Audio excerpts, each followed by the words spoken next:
السلام عليكم ورحمة الله وبركاته. بسم الله الرحمن الرحيم. الحمد لله رب العالمين والصلاة والسلام على نبينا محمد وعلى آله وأصحابه أجمعين من تبعهم بإحسان إلى يوم الدين أما بعد. So this is which section? Like I can't remember how long has this been? This lecture number what? 7 or 8 or 8? Okay, so this is lecture. So this is the 8th lecture in the series of a journey to the hereafter. And so far we have finished all the way from the moment of death. We're talking about the souls, and then the events that are going to major signs and minor and major signs before the day of judgment.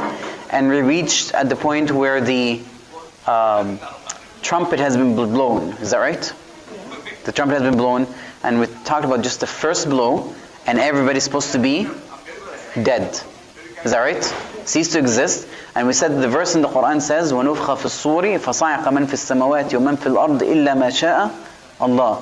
And so Allah subhanahu wa ta'ala said, وَنُفْخَ فِي الصُّورِ, which means it was blown into the sur, the horn, فَصَعِقَ, and so dies whomever is in the heavens and the earth except whom Allah wills. So today I think we're going to start with who is it the ones who will die and who will not. So who is it the ones Allah subhanahu wa ta'ala will make an exception for? Because this is a question most people ask.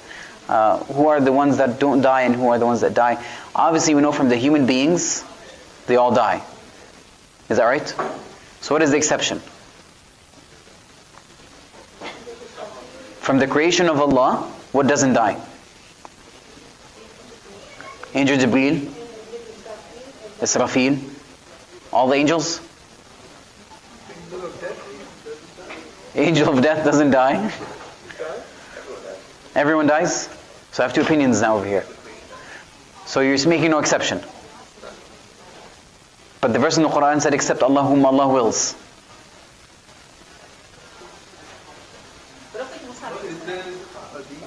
Prophet Musa, that's interesting. Why do you say that? Because he already he wants to see Allah subhanahu wa ta'ala, and he already painted it. So the Prophet saw him first in the Isra Mi'raj, right? Okay. But wait a second, he's already dead though. Yeah, Prophet Isa is dead long before the Musa. But it's a valid point though, right?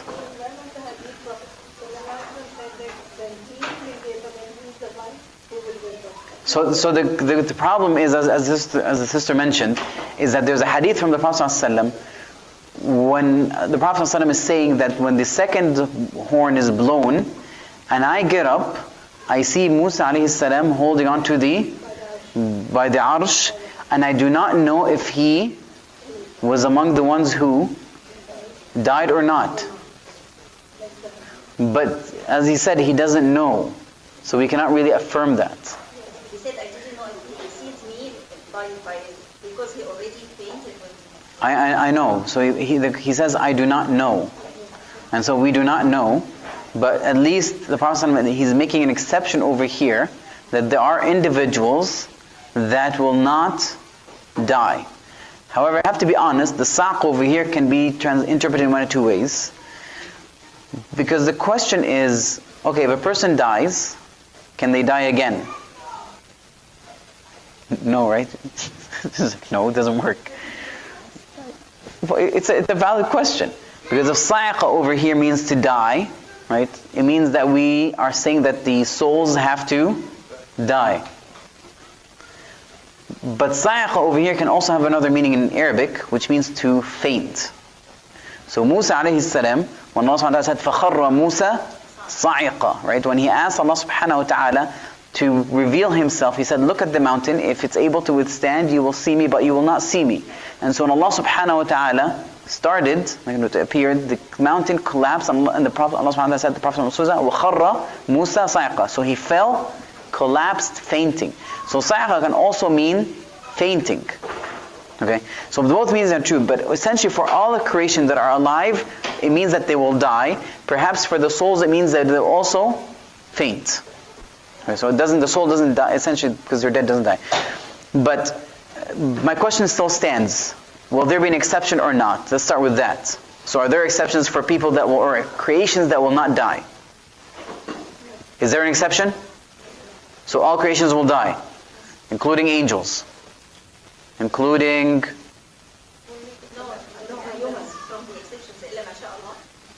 Because the verse says, إِلَّا مَا شَاءَ اللَّهُ, except whom Allah wills. So is there really an exception? There is an exception. Because the Prophet ﷺ himself in the hadith said, I don't know if he is from the exemption or not. Okay.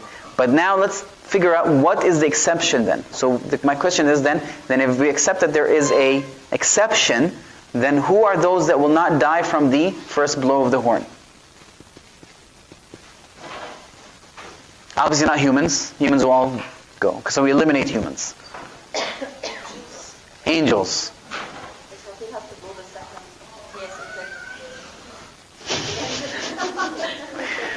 Allah will, they will not die. It's a catch-22. So she's saying Israfil because he has to blow the second one, right? But theoretically, Allah can make him die and resurrect him. Alright, the reality is there's a huge difference of opinion between the scholars. Ahmad ibn Hanbal, rahimahullah, he said that those who will not die, illa masha'Allah, he said those are the ones who are already in Jannah, such as the Hur al-Ain and the Wildan, the children who are servants for the Muslims, and the Hur al-Ain, right, that are in Jannah already. They do not die because whomever is in Jannah does not die. Okay, so this is the one they said. And then one of the other scholars from the Hanabila, he added to them, he said the guardians of Jannah and the hellfire. Some other scholars also included the angels with them. Whether it's Jibreel or Israfil or Mikael. And other scholars, so there's multiple opinions, I'm just kind of cherry picking quickly. Some other scholars said that it's preferable that a person not specify. It's preferable that a person does not specify because Allah subhanahu wa ta'ala, there is no really clear evidence of that specification. But did some scholars specify? Yes, like Ahmad ibn Hanbal, he mentioned he had a logical explanation for it, and it's a valid logical explanation. However, many of the scholars said that it's better not to specify because really there's no authentic, strong evidence that indicates what will die, what will remain alive or not. So Ibn Taymiyyah also, when he was talking about this, so he said the exception, فَهُوَ مُتَنَاوَلْ لِمَنْ فِي الْجَنَّةِ وَمِنَ الْحُورِ الْعِينِ. So he says, he agreed with Imam Ahmad Hanbal. He said yes, the exception goes with the Hur al-Ain and the children in the Jannah, because there is no death in Jannah. And it's also, there are other people including the exception. You cannot affirm, right, positively 100% affirm who it is, because Allah subhanahu wa ta'ala left it open-ended, whomever He wills. Even the Prophet ﷺ did not take a definitive stance on this when it had to do with Musa alayhi salam. So he did not take a definitive stance on this, because the Prophet ﷺ did not tell us who the exceptions were. And so we ourselves cannot make that exception. And so it's safer, to hold that opinion. But if you want to hold the opinions of other scholars, Ibn Taymiyyah, once again, he agreed with the people of Jannah who are already in Jannah, the creations of Jannah. They will not cease to exist. All right, now the last question is, once the horn is blown, everything is dead. Now we're up to the second horn, and we said that this blow, and we said that the time between them, we mentioned it is 40, whether it's 40 years, 40 days, 40,000 years, Allah A'lam. However, it seems to be a distance that we don't know. But then in the second blow, this is what they call the nafkhat al-ba'th. Right? So the blow of the resurrection. Ba'th, which means that you will be resurrected. Okay, so this is the second blow, it's the resurrection. And what's meant by the ba'th is that it is the resurrection of the bodies. Resurrection of the bodies. Because remember, at that time when we die, we're all gone to, how should I say, we're all going to erode, essentially. Is that right? Everybody who dies, they erode. Except for the Prophet ﷺ had mentioned, a part of our body does not erode, and that is the, which is what in English? The what? The what? Tailbone. The tailbone does not erode, essentially. Everything goes except the tailbone. Allah subhanahu wa ta'ala said, وَنُفِخَ فِي الصُّورِ فَصَعَقَ مَنْ فِي السَّمَاوَاتِ وَمَنْ فِي الْأَرْضِ إِلَّا مَا شَاءَ اللَّهُ ثُمَّ نُفِخَ فِيهِ أُخْرَى فَإِذَا هُمْ قِيَامٌ ينظرون. This is the ba'th. And so when the second blow, so Allah subhanahu wa ta'ala, does he mention the verse? He said, then he will blow, I'm mentioning the second verse, then he will blow again, and once they will be standing looking on. So after the second one, everybody will be standing up. Now many of the verses many of the hadith had mentioned aspects of the second blow, that rain will come down. Okay, so before the second blow, there's rain that will come down. And from that rain, Allah subhanahu wa ta'ala will sprout us back again from that tailbone. This is, if you notice, why quite often Allah subhanahu wa ta'ala puts a similarity between our resurrection and how a seedling sprouts. Do you guys ever notice that? So Allah subhanahu wa ta'ala will say, don't you see the dead earth, how it is? We bring down the rain, and then اهتزت وربت, and so a sprout will come out, and then he will say, وَكَذَلِكَ تُنْشَرُونَ. This is how you'll be resurrected, alluding to the fact that we will be resurrected similarly. A rain will fall, and we will sprout out again, similar to the plants. So the Prophet ﷺ said, ثُمَّ يُنْفَخُ فِي الصُّورِ فَلَا يَسْمَعُ أَحَدٌ إِلَّا. This is the hadith, that it will be blown, the first one. Everybody will will listen to it, will hear to it, almost put an ear up to listen to it. And then we mentioned the hadith of who's the first going to hear it, and so forth. And then the Prophet ﷺ said, ثُمَّ يُرْسُلُ اللَّهُ عَزَّ وَجَلَّ. Allah subhanahu wa ta'ala will send a rain, that from it our bodies will come back up again. And then the second horn will be blown, and our souls will enter our bodies, and we'll be looking upon what's going on.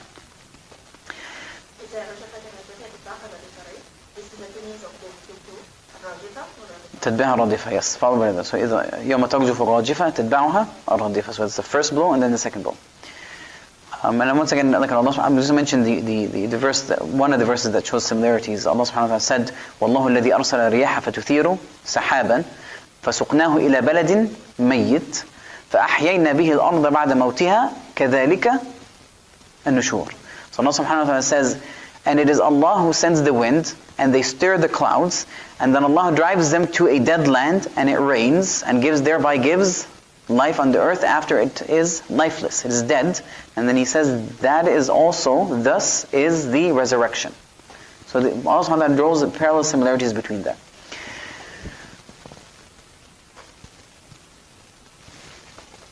And so I talked about that. Now, however, there's an exception for, by the way, the erosion of the bodies. So all humans' bodies will erode except the bodies of the prophets. The bodies of prophets do not erode.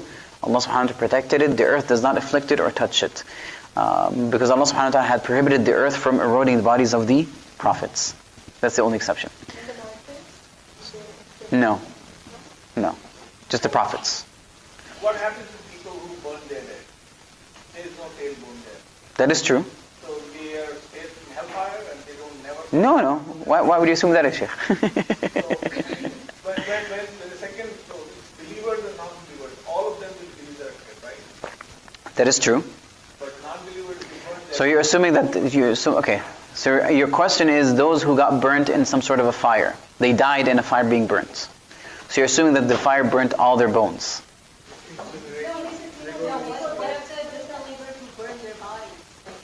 Yeah. I remember. I understand the ashes. Okay. So Allah subhanahu wa ta'ala, who resurrected in the first place, is able also to collect them. It's not that difficult for Allah subhanahu wa ta'ala. Because one also always asks, well, what about those who got eaten by the beasts, or got drowned in the sea and were eaten by the fish, or that individual who Allah subhanahu wa ta'ala, the Prophet ﷺ had mentioned that he was so afraid of Allah subhanahu wa ta'ala that he told his children, once I die, burn me and spread me into the air. So in that same hadith, Allah subhanahu wa ta'ala says that he had collected him. It's as simple as that. Right? Nothing is beyond Allah subhanahu wa ta'ala's abilities. So He said He just collected him. And then He resurrected him. He said, what made you do that? He said, I was afraid of you, Allah subhanahu wa ta'ala. And so Allah subhanahu wa ta'ala said, I forgive you. Why? Because, now this of course, he was not, this was before Islam. Why? Because this person did believe in Allah subhanahu wa ta'ala, and it's his fear of Allah subhanahu wa ta'ala and his ignorance that drove him this. And so Allah subhanahu wa ta'ala, for that act of worship, of fear of Allah subhanahu wa ta'ala, He forgave him. But the point of it is that Allah subhanahu wa ta'ala collected him. It's not that hard. Because in the end, you're dealing with atoms, one way or another. So those individuals, Allah will collect them. But it's a good point to mention. When Allah subhanahu wa ta'ala is mentioning these verses, you have to understand we're talking about the norm. But even if there is exception, something that is different, people burn their bodies, people got ate by the fish, by the beasts, Allah subhanahu wa ta'ala will collect them. It's not beyond Allah subhanahu wa ta'ala's abilities. But it's an excellent question. One more. What Yes. happens to people who are already in hellfire and they're destined to be in hellfire? Why wouldn't you resurrect them when their destination you know is there, where it doesn't belong? Why not resurrect them? So they just leave them dead? If they were They're not already in the hellfire. They're not in the hellfire. Maybe their souls are being punished with some of the punishments of the hellfire, similar to how some of the souls are being rewarded by the breeze from the heaven. But they're not actually physically in the hellfire yet. يُعْرَضُونَ عَلَيْهِ, they're presented on it. So they get some of the effects of it. But you have to understand this is mostly their souls. In the day of judgment, we're going to talk about this right now, immediately after. So when we talk about them resurrected, when you're resurrected, your creation is a bit different than the original creation. One of it is how connected your soul is with your body. So now this is a complete connection. Like it does not know separate. So every sensation is much more intensified. But also the qualities of our physical body has different qualities. So some of these qualities include the fact that they don't die anymore. Our physical bodies now we die, right? We're fragile, we die. But those physical bodies, Allah subhanahu wa ta'ala does not allow them to die. They don't die anymore. Because this is why you will live forever in Jannah or you will live forever in the hellfire. May Allah subhanahu wa ta'ala protect us from this. And so whatever afflicts them, it doesn't die. That's why Allah subhanahu wa ta'ala mentions in the Quran, for those people specifically that are in the hellfire being punished, He says, وَيَأْتِيهِ الْمَوْتُ مِنْ كُلِّ جَانِبٍ وَمَا هُوَ بِمَيِّتٍ. Death comes from each direction and he will not die. Because if you think about it, you're in the hellfire, a person logically is being burnt, he has to die from every side. But Allah subhanahu wa ta'ala says he's not gonna die. So that is one thing. The other aspect of it, other changes in our I shouldn't say in our form, but other changes that happen to us is that even our sight is a bit different. In this world, our vision is limited to certain wavelengths, so we don't see things such as angels and jinn. On the day of judgment, we will see things that we never seen before. Those include the angels and jinn, and Allah subhanahu wa ta'ala, what else He will allow us to see. So many different things. So your vision is different. But also even our physiology changes a little bit. So in Jannah there is no such thing as eating and then having to go to the bathroom. Okay? That is just eliminating. But also you don't even spit. You know, the phlegm sometimes, all these things that you're forced to that doesn't even happen. So your physiology even changes a little bit. So those are some of the changes that happen. But also some of the things that I mentioned is also including our size. Our physical size might differ a little bit. But you still look like, I will still look like me features, right? I'm recognizing just maybe like, body's a bit different. Obviously things I sense are a bit different. My visual abilities are different. No death, no sickness, all these things. All right, now who is the first one that will be resurrected? Who? I thought you just said Musa.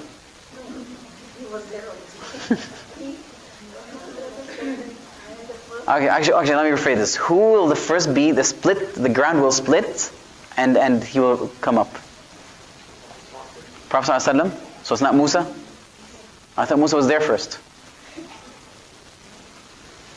Now you guys are confusing me. Didn't you just originally say Musa? Am I wrong? I thought you just said Musa first, right? But Musa might be there, might not be there. Alright, the Prophet ﷺ said, أَنَا سَيِّدُ وَلَدِ آدَمَ يَوْمَ الْقِيَامَةِ, and he said, وَأَوَّلُ مَنْ يَنْشَقُّ عَنْهُ الْقَبْرِ. I'll be the first that the qabr, the grave, will split from. Right? With the grave, I'm the first one to split, and I will get up. وَأَوَّلُ شَافِعٍ, and I'll be the first person to intercede. Nobody will intercede before him. So there's a couple of many hadith I mentioned, but the first one obviously is the Prophet ﷺ, because based on this hadith. So the other one about hadith Musa ﷺ is not necessarily clear. So you have to understand the splitting between the earth and being conscious of what's going on, two different things. Now, on that day of judgment, when the resurrection happens, people will be gathered, right? Everybody's going to be being gathered. And this is why Allah subhanahu wa ta'ala said, mentioned in the Quran, قُلْ إِنَّ الْأَوَّلِينَ وَالْآخِرِينَ لَمَجْمُعُونَ إِلَى مِيقَاتِ يَوْمٍ مَعْلُومٍ. Say that the awwaleen, the people who are in the beginning, and the people who are in the end, will all be gathered to a specified, إِلَى مِيقَاتِ يَوْمٍ مَعْلُومٍ, in a specified time. And so this is Allah subhanahu wa ta'ala will gather all of them in a great place, in a great position. And it indicates, generally speaking, if you look at all the hadith or all the verses in the Quran, it indicates that all creation will be gathered. So that includes the ins, the jinns, and even the angels. Now, some scholars say even the beasts. So all creation will be starting being gathered together on that day of judgment.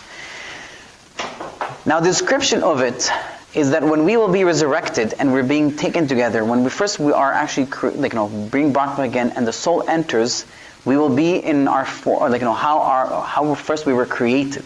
So when we come out of the wombs of our mothers, we're obviously naked, right? Uncircumcised. So this is the Prophet ﷺ had mentioned this, unclothed, uncircumcised. And so the Prophet ﷺ had mentioned, he said, إِنَّكُمْ مَحْشُورُونَ حُفَاةً عُرَاةً غُرْلًا, right? That you will be gathered all, حُفَاة, which means barefooted, عُرَاة, naked, غُرْلًا, uncircumcised. And then the Prophet ﷺ recited, كَمَا بَدَأْنَا أَوَّلَ خَلْقٍ نُعِيدُ. The same as we first began this first creation, we will repeat it. وَكَانَ وَعْدًا عَلَيْنَا إِنَّا كُنَّا فَاعِلِينَ. That is a promise binding upon us. Indeed, we will do it. And so Aisha radiallahu anha, when she heard about this, when the Prophet said, يُحْشَرُ النَّاسِ يَوْمَ الْقِيَامَةِ حُفَاةً عُرَاةً, she said, Ya Rasulullah, men and women, together. That's what she's thinking about, right? Because she has haya. And so she's both men and men together. And so the Prophet said, Ya Aisha, الْأَمْرُ أَشَدُّ مِنْ أَنْ يَنْظُرْ بَعْضُهُمْ إِلَى بَعْضٍ. The Prophet said that the situation at that time will be more severe, more hard. People will be so consumed that they're not paying attention to looking at one another. This is not even a point that they're even thinking about, because of the immense events that are going on, the greatness of the situation, how heavy it is, and even some of the events that are going around, around them at that point. Now, because at this point, all that happened was that the horn was blown, everybody's dead, and then the second horn was blown, everybody's just standing. We haven't even talked about the things they're going to be seeing around them that is changing. But they're going to, because I haven't mentioned this, but it's mentioned first with different verses of the Quran, and we're going to mention this soon. But in that state, obviously we're going to be eventually clothed. And so some of the scholars talk about what are the, what is our clothing? How will they be clothed or not? And so the scholars mentioned that from the hadith, that afterwards the people will be clothed. For the people who are pious, they're going to be clothed from beautiful clothing, right? Noble clothing. And those who are disobedient or disbelievers, they'll be garmented from liquid pitch from the hellfire. From liquid pitch from the hellfire. And the first who will be clothed is who? Who? So the first to be resurrected is the Prophet Muhammad, and the first to be clothed is Ibrahim alayhi salam, or Adam. So which one is it? We can't have multiple firsts. Prophet ﷺ. Why did you say Ibrahim, Shaykh? You think you heard it? طيب, you heard correct. Because the Prophet ﷺ said, إِنَّ أَوَّلَ الْخَلَائِقِ يُكْسَى يَوْمَ الْقِيَامَةِ إِبْرَاهِيمُ الْخَلِيلُ. Right, the first person to be clothed on the day of judgment is Ibrahim alayhi salam. And this is from Sahih al-Bukhari. So he'll be the first individual to be clothed.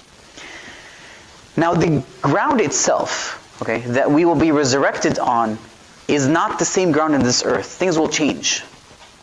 And the Prophet ﷺ had mentioned in this hadith, he said, it'll be completely different ground. So the situation is a bit different. So the landscape is going to be absolutely different from what we know. And the Prophet ﷺ had mentioned this in Sahih Bukhari al-Muslim, when he said, يُحْشَرُ النَّاسِ يَوْمَ الْقِيَامَةِ عَلَى أَرْضِ بَيْضَاءَ عَفْرَاءَ كَقَرْصَةِ النَّقِيِّ قال سهل أو غيره ليس فيها معلم لأحد. And so the translation is, the Prophet ﷺ said, يُحْشَرُ, which means will be gathered the people on the day of judgment on an earth that is white. Okay, بيضاء عفراء. عفراء, which means that it's not like piercing white. It's almost like off-white. It's not piercing white. عفراء, like which means like kind of off-white a little bit. كقرصة النقي, it's like the when you have flour and you purify it from its from anything that is in it, because when you take it from the seed and you crush it, you're trying to powder it, so you remove all the traces of anything else. So that kind of powder we're talking about. So that coloration, so it's going to be off-white. And so this is the earth. It's essentially going to change. This is how it's formed. Now there are other things that have been mentioned in terms of some of the changes that will happen.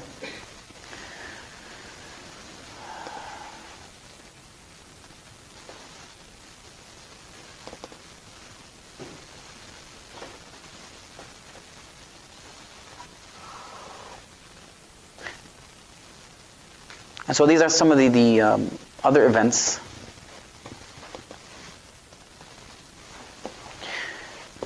That talk about the things that are going to happen. So a lot of times in the surahs, in the Quran, they tell you about some of the great events that are going to happen on the Day of Judgment.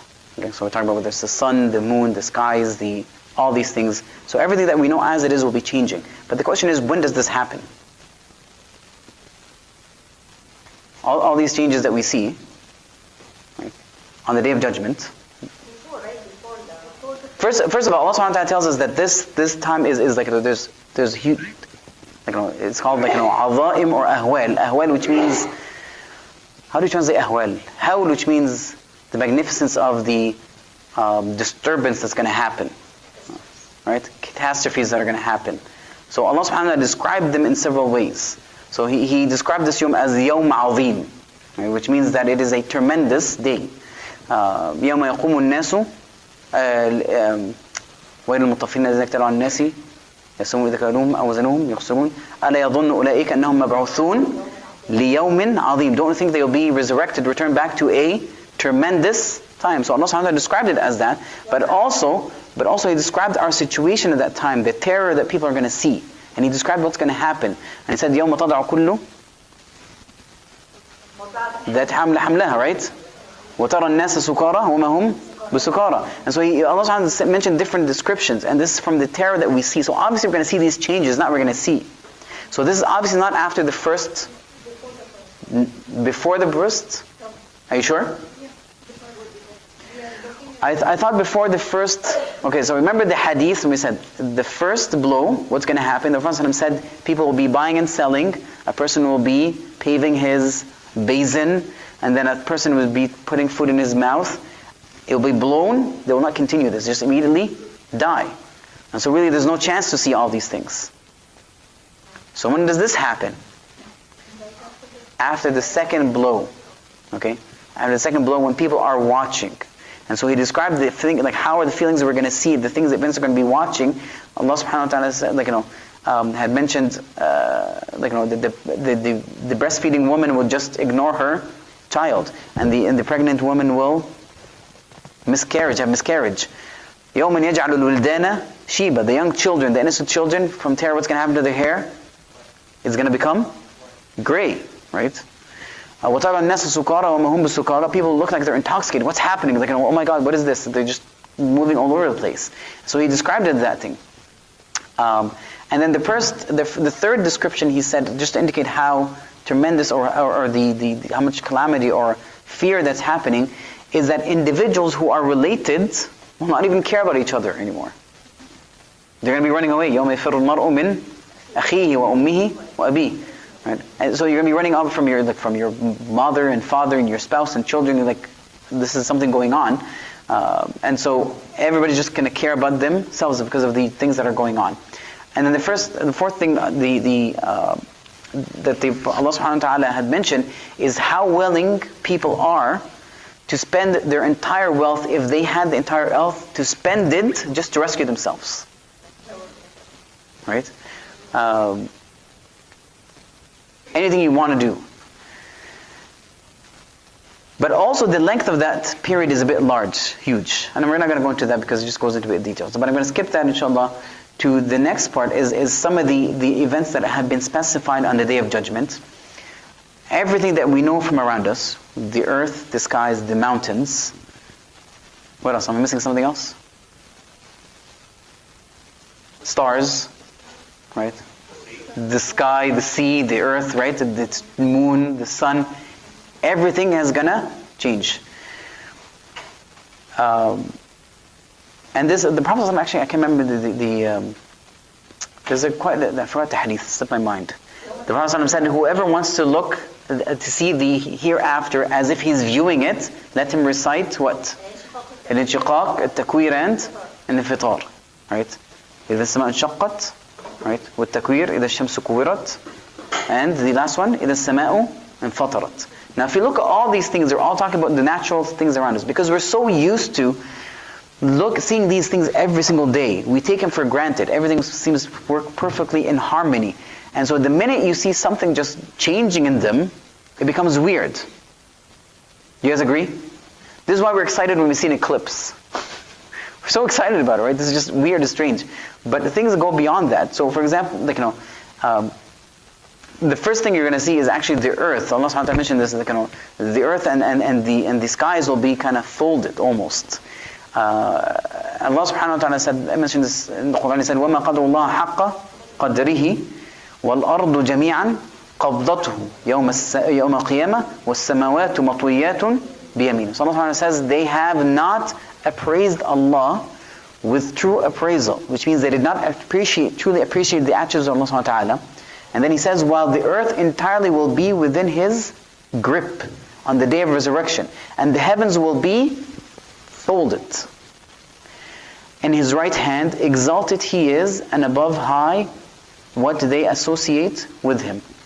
And so some of the ahadith actually had come that indicate some of these things, and also showing another benefit is what Allah subhanahu wa ta'ala would say at that time. And so the Prophet ﷺ said that Allah subhanahu wa ta'ala will grip the earth on the Day of Judgment, and he will fold the skies in his right hand, exactly like the verse. But then he will say, Allah subhanahu wa ta'ala would say, Ana al-Malik, right? I am the king, where are the kings of the earth? I am the king, where are the kings of the earth? Because the true king shows at that time, who is Allah subhanahu wa ta'ala. This is the time that we all answer to Allah subhanahu wa ta'ala. Now the earth itself and the mountains, what's going to happen to them is that they will be leveled. Right? Allah subhanahu wa ta'ala says, فَإِذَا نُفْخَ فِي الصُّورِ نَفْخَةٌ وَاحِدَةٌ وَحُمِلَتِ الْأَرْضُ وَالْجِبَالُ فَدُكَّتَا دَكَّةً وَاحِدَةً. That the mountains will be uplifted and leveled with one blow, right? The earth and the mountains will be uplifted and leveled with one blow. Which means leveled, which means what? Is there going to be nothing, no ups and downs, right? It will be completely leveled.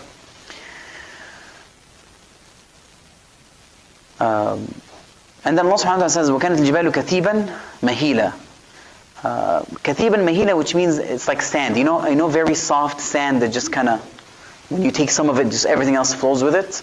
And so this is the mountain. After it's been rock and sturdy, when it becomes leveled, it's going to become pretty much like sand. And another description, Allah subhanahu wa ta'ala described it as if it's going to be cotton. كَنْعِهْنِ الْمَنْفُوشِ, like cotton. And so essentially it's talking about the strength of this mountain. This, how solid it is going to be completely changing. Now this is the description of the mountains and the earth. What about the oceans? What's going to happen to them? Boil or fire or...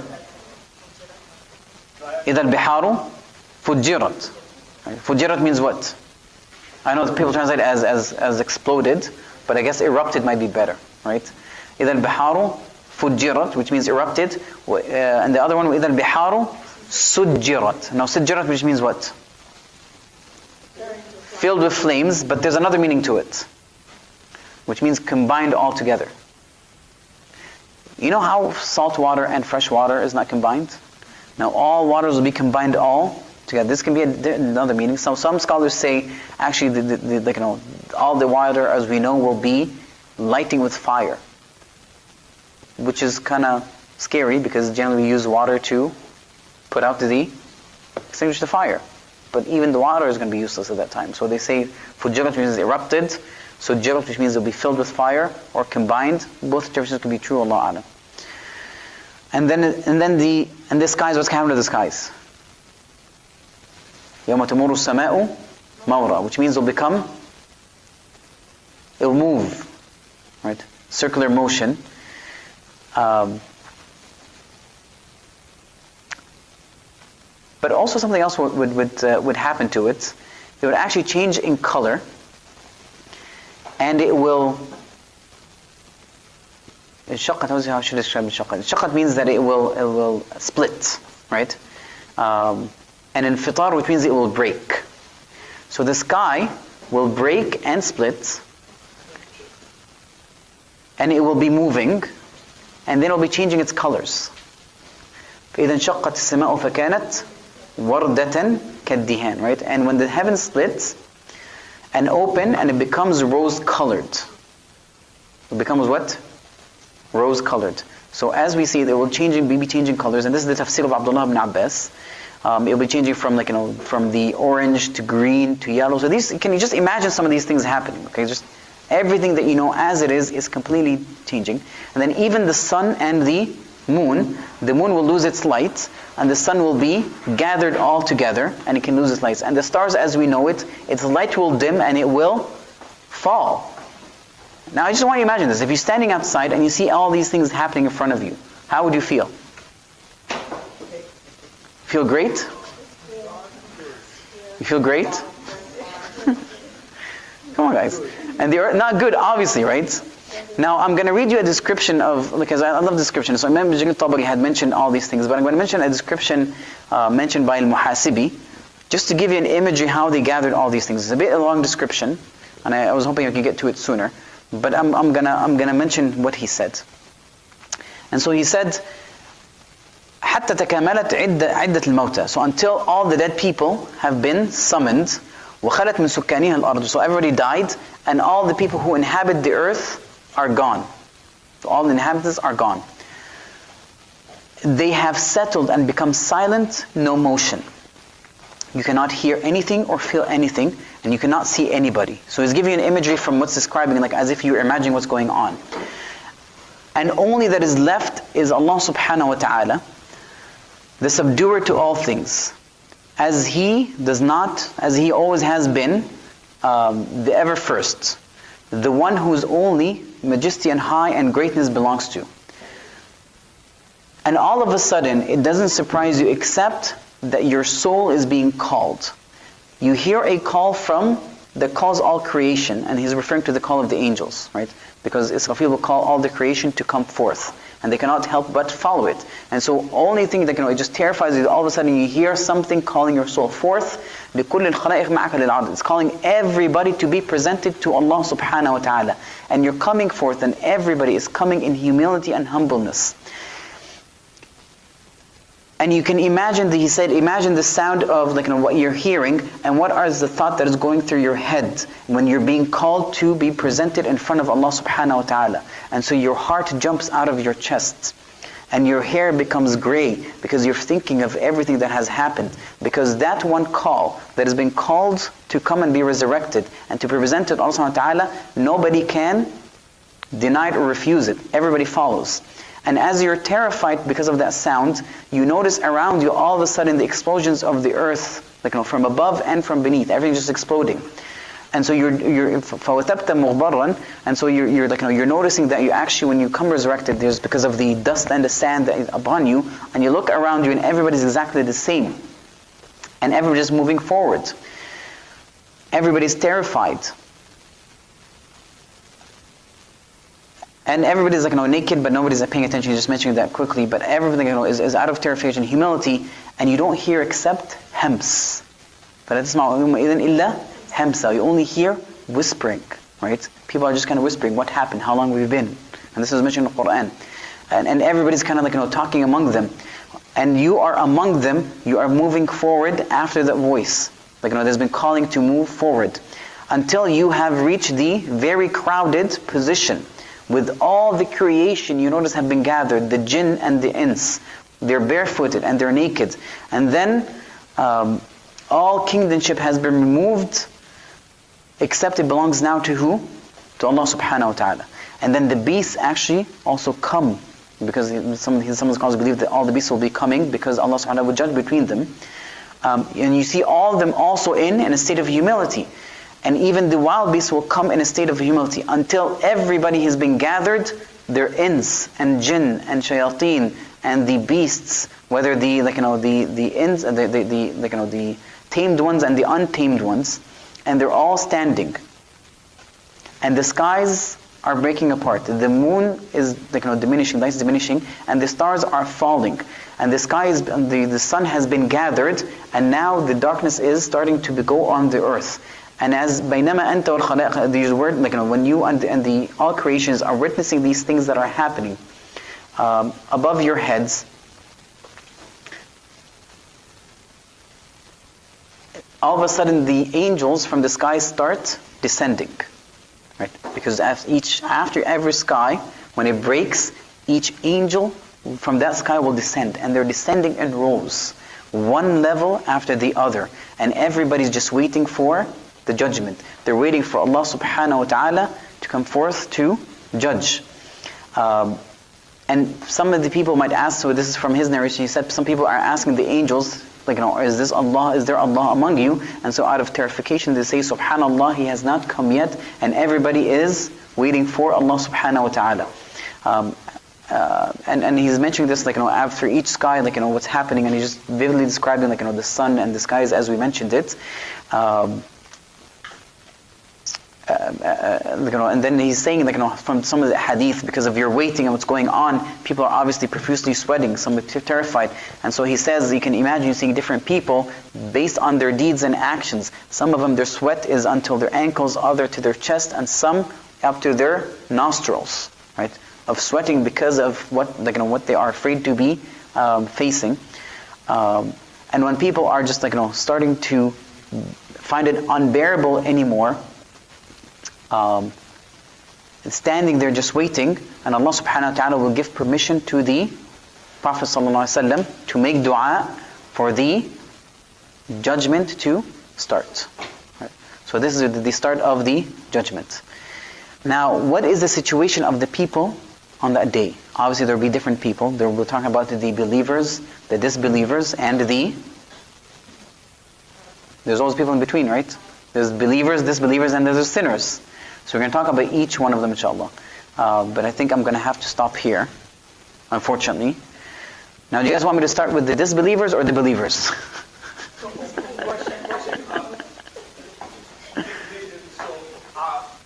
Allah subhanahu wa ta'ala will descend, and then He will ask.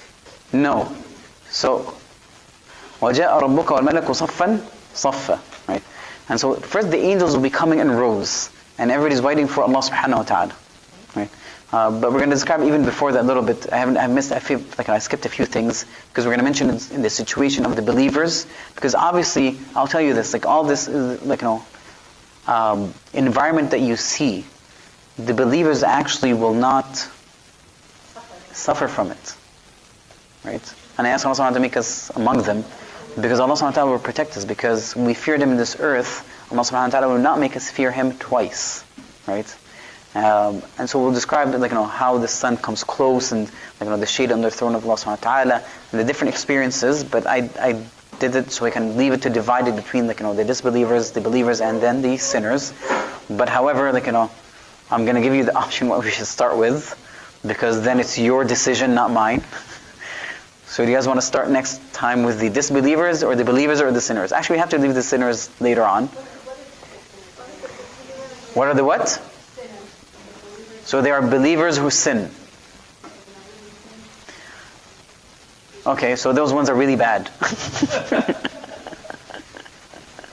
Yes, we all sin, but it's a matter of what we do after we sin. That's what matters. But we're talking about those who are a bit heedless.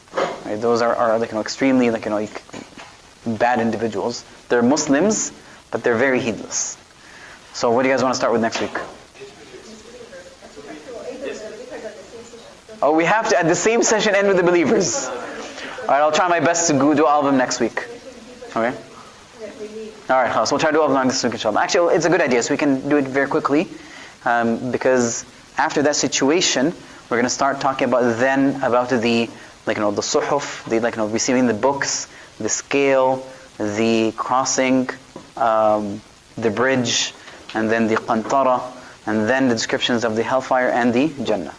Now I can't guarantee we're going to do descriptions of the Jannah and the hellfire at the same time, so you're going to have to bear with me. One of them will be very depressing.